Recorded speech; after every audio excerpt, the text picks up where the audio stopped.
Nakainit naman dito. Sabi mo may gagawin tayo ngayon.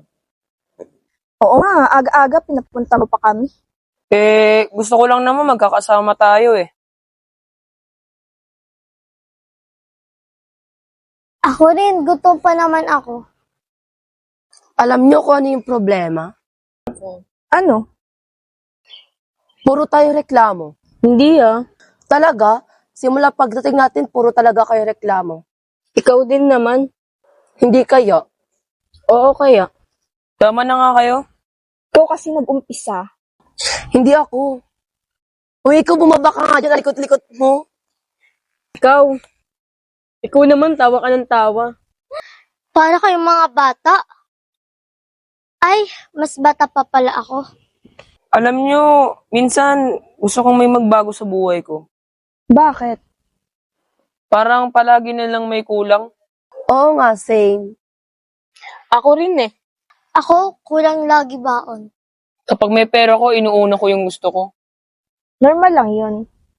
Pero minsan wala na akong natitira para tumulong. Ganon din ako. Ako nga minsan kahit piso ayoko ibigay eh. Ako, 10 lang pera ko. Pero ayaw mo pa rin ipahiram. Siyempre. Napansin niyo ba? Kapag puro sarili na natin iniisip natin, parang wala pa rin tayong contentment. Parang wala pa rin tayong sense of fulfillment sa sarili.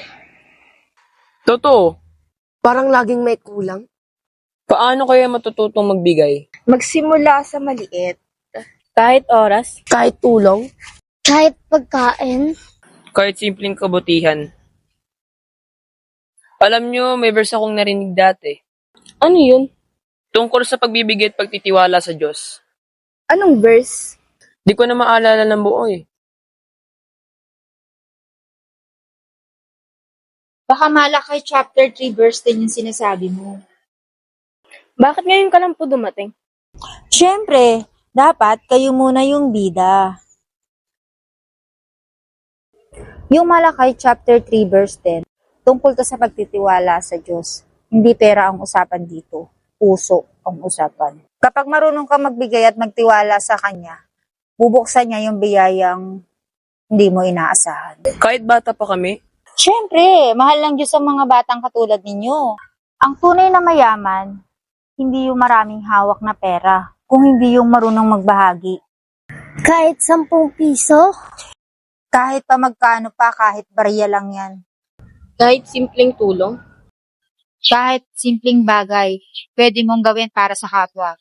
pag nagbibigay ka, may dumadaloy. Pagmamahal, kabutihan, at pagpapala.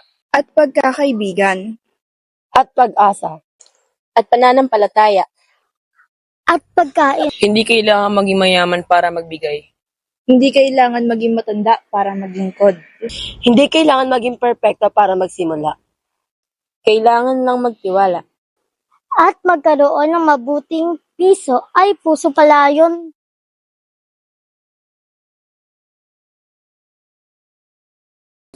Kapag nilagay mo ang Diyos sa unahan, bubuksan niya yung pinto na hindi mo kayang mag-isa. Trust God, let His blessing flow.